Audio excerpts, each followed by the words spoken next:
একটা আর হাদিসের কথা শুনেলেন, ওরে সুবহানাল্লাহ, এর আগে হয়তো আমি কোনো জালসাতে বলেছি, একবারে শর্টে বলবো। আল্লাহর নবীর জামানাতে সুবহানাল্লাহ সাফওয়ান বিন মুআত্তাল রাদিয়াল্লাহু তাআলা আনহু একজন সাহাবী, একবার শর্টে বলবো খুবই। সাফওয়ান বিন মুআত্তাল রাদিয়াল্লাহু তাআলা একজন স্বামী, পুরুষ মানুষ। এবার তার স্ত্রী বলছেন, আমি নামাজ পড়ি, আমার স্বামী আমাকে মারে। একদিন দেখলাম, দুদিন দেখলাম, 3 দিন দেখলাম, 5 দিন দেখলাম। এবার নবীর দরবারে আমি কিন্তু শিকায়ত নিয়ে চলে গেলাম, আমার স্বামীর জন্য শিকায়ত নিয়ে গেলাম। যেমন আমার এই চিলমারি গ্রামে যদি কোনো মানুষ ভুল করে, আমার মুখিয়াজির কাছে চলে যায়, আমার মাওলানার কাছে চলে যায় যে ইনসাফ করে দেন, ফয়সালা করে দেন। এই মতো সেই মহিলা সাফওয়ান বিন মুআত্তালের স্ত্রী নবীর কাছে চলে গেলেন শিকায়ত নিয়ে। কার? স্বামীর জন্য। শিকায়ত কি জানেন? আমাকে খাইতে দেয় না তার জন্য নয়, আমাকে কাপড় দেয় না তার জন্য নয়, আমাকে বাড়িতে রাখে না তার জন্য নয়, যে দিক থেকে আসে আমাকে মারে তার জন্য নয়। কিসের শিকায়ত? চলে গেলেন নবীর কাছে। নবীর পাঞ্জরে আরো সাহাবায়ে কেরাম বসে আছেন, ওয়ার স্বামী সাফওয়ান বিন মুআত্তাল নবীর পাঞ্জরে কিন্তু বসে আছেন। এই বেটি ছেলে যে তখন বলছেন, আসসালামু আলাইকুম ইয়া রাসূলুল্লাহ। নবীজি বললেন, কি খবর, কি কথা, কেন এসেছো তুমি? এবার সাফওয়ান বিন মুআত্তালের স্ত্রী বললেন, ইয়া রাসূলুল্লাহ, আল্লাহর নবী গো, আমার স্বামীর ব্যাপারে 3খানা আমি শিকায়ত নিয়ে এসেছি গো নবীজি, 3খানা আমি কেস নিয়ে এসেছি। নবী বললেন, কি তোমার শিকায়ত আছে বলো। 1 নম্বরে সেই ময় বলছেন, আল্লাহর নবী গো, এই যে সাফওয়ান বিন মুআত্তাল আপনার পাঞ্জরে বসে আছেন, এটা হলো আমার স্বামী, এটা হলো আমার পতি, এটা হলো আমার হাজবেন্ড। আল্লাহর নবী গো, আমি যখন নামাজ পড়ি, নামাজের হালাতে আমার স্বামী আমাকে মারে, আমাকে গুতা মারে, আমাকে ফাইট মারে, আমাকে হুড়া দেয়, আর ডাকে, বিবি রে তুমি এসো, এসো আমার বিছানাতে তুমি এসো। এই জন্য আমি আপনার কাছে ইনসাফ নিতে এসেছি কেন নবীজি, যে নামাজের হালাতে আমার স্বামী কেন আমাকে মারে। নামাজের হালাতে মারতে হয় ভাই, কেউ মারবে না। 1 নম্বর হয়ে গেল। বলছে আচ্ছা 2 নম্বর।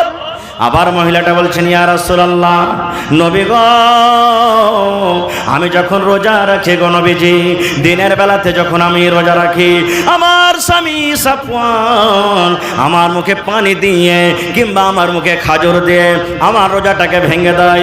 এবার যদি আমি খাজর কিংবা পানি খেয়ে যদি রোজা না ভাঙি, আমার হাত খানটাকে ধরে বিছানে নিয়ে চলে যায়, আর বিছানে নিয়ে যাওয়ার পর আমার সাথে হামবিস্তিরি করে, মিলন করে, আর মিলন করার পর আমার রোজাটাকে ভেঙে দেয়। কয়টা হলো? 2টা হয়ে গেল।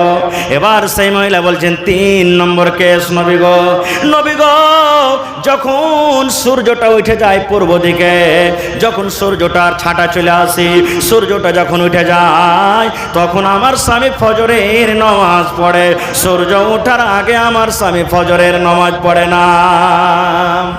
3 হয়ে গেল কেস। 1 নম্বর নামাজ হালাতে মারি, 2 নম্বর আমার রোজা ভেঙে দেয়, 3 নম্বরে ফজরের নামাজ পড়ে সূর্য ওঠার পর। নবীজি 3টা শিকায়ত শোনার পর তার স্বামী সাফওয়ানকে বলছেন, সাফওয়ান, তোমার স্ত্রী যে সব কথাগুলো বলেছে এগুলো সত্য না মিথ্যা?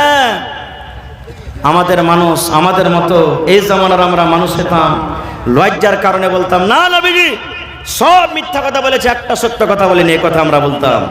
কিন্তু ওরে সুবহানাল্লাহ, যার সিনাতে কোরআন, যে আল্লাহ আল্লাহ রাসূলের প্রতি মুহাব্বত ভালোবাসেন, সাফওয়ান বলছেন, ইয়া রাসূলুল্লাহ, আল্লাহর নবী গো, আমার ব্যাপারে আমার স্ত্রী 3খানা কেস করেছে, একটাও মিথ্যা নয় গো নবীজি, একটাও মিথ্যা নয়, সব সত্য, সব সত্য।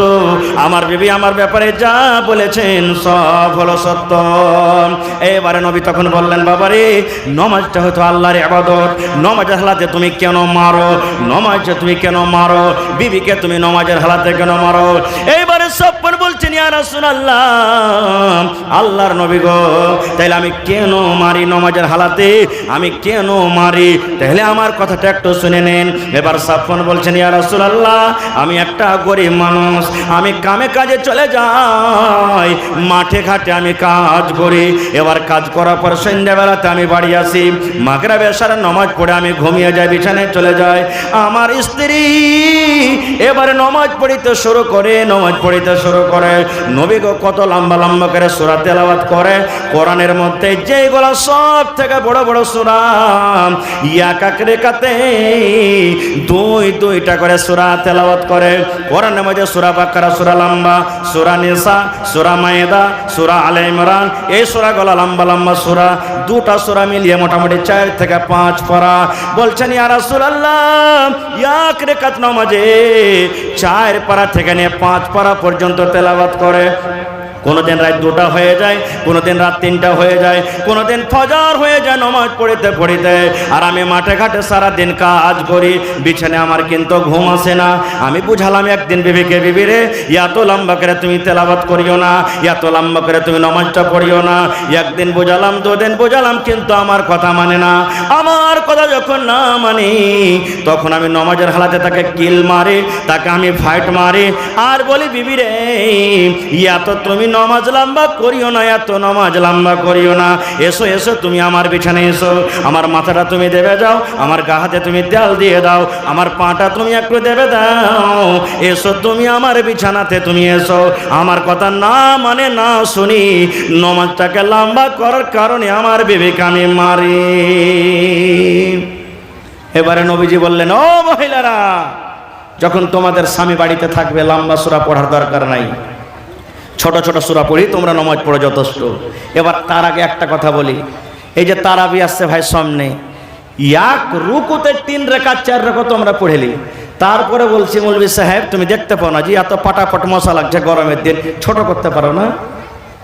1 পাতা 2 পাতাতে আমাদের গোটে তারাবি শেষ হয়ে যায়, এখানটা আমরা সহ্য করতে পারি না। আর সে মহিলা 4 পারা 4.5 পারা 5 পারা কোরআন এক রিকাতে তেলাওয়াত করতেন। তাহলে তার কোরআন কত মুখস্থি ছিল জি ভাই? কোরআন কত মুখস্থি ছিল বুঝতে পারছেন? সুবহানাল্লাহ। তাহলে বেটি ছেলেকে পড়া দরকার আছে না নেই? জোরে বলেন, বেটিরাকে পড়াইতে হবে না হবে না? হবে। আব্দুল্লাহপুরে একটা প্রাইমারি স্কুল আছে, অতি দেওয়ালে লেখা আছে, औरत घोइटा कुढ़ाएगी फिर भी पढ़ने जाएगी।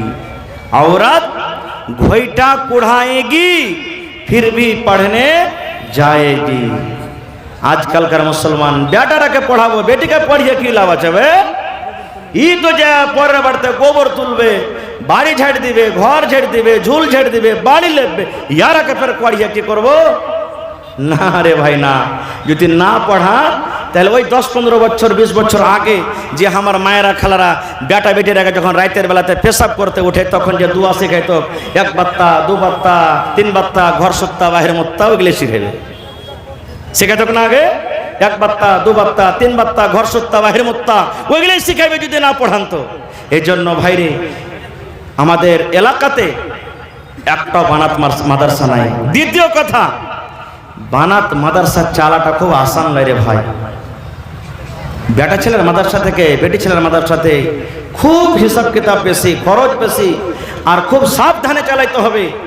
এটা আমাদের খুশি, একটা গৌরব যে আমাদের এলাকাতে আমরা কেউ হিম্মত করতে পারিনি, সব থেকে আগে চিলমারির মানুষ হিম্মত করেছে। এই জন্য মিলে জুলে পায়ে পা লাগিয়ে, কান্ধাতে কান্ধা লাগিয়ে, মুখে মুখ লাগিয়ে, বুদ্ধি দিয়ে, টাকা দিয়ে সব রকম সাহায্য করে মাদ্রাসাটাকে আমাদেরকে চালাইতে হবে। চালাবেন তো? পড়েন ইনশাআল্লাহ, জোরে পড়েন ইনশাআল্লাহ।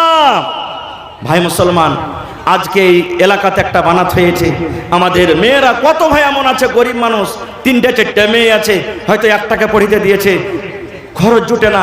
পাঞ্জরখানে থাকলে পড়িতে পারবে, খরচ কম লাগবে। আর ঘরে ঘরে ঘরে ঘরে যেমন আলিম তৈরি হয়েছে, এই মতো ইনশাআল্লাহ ঘরে ঘরে আমাদের বেটিরাও পড়ে লেখে তালিম হাসিল করবে আর ফারেগা হবে ইনশাআল্লাহ। আর যে মেয়ে ছেলে ফারেগা হবে, ইলম হাসিল করবে, ইনশাআল্লাহ আর ভালো রিশতা আসবে, আল্লাহর বরকত হবে। আনেওয়ালা নসল ইনশাআল্লাহ এমন হবে যে যে জাহিলিয়াত, যে বুরাই আমাদের সমাজে আছে, আস্তে আস্তে আস্তে ইনশাআল্লাহ দূর হয়ে যাবে। ভাই মুসলমান, তবে আমার পিছনে আরো ওলামায়ে কেরাম আছেন, বক্তাগণ আছেন, আমি কথা কার লম্বা করব না। ভাইরি 1 টাকা 2 টাকা 5 টাকা যা দেবেন নিয়ে নেব আপনাদের কাছে।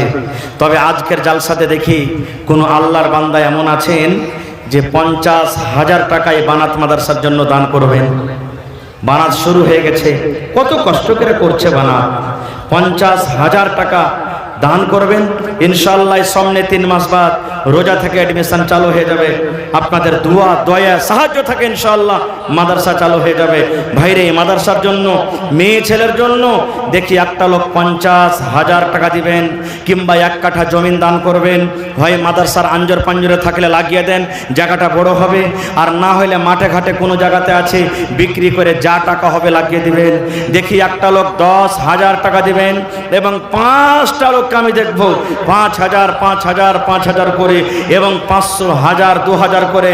আমি কমসে কম 50টা লোককে আমি দেখবো।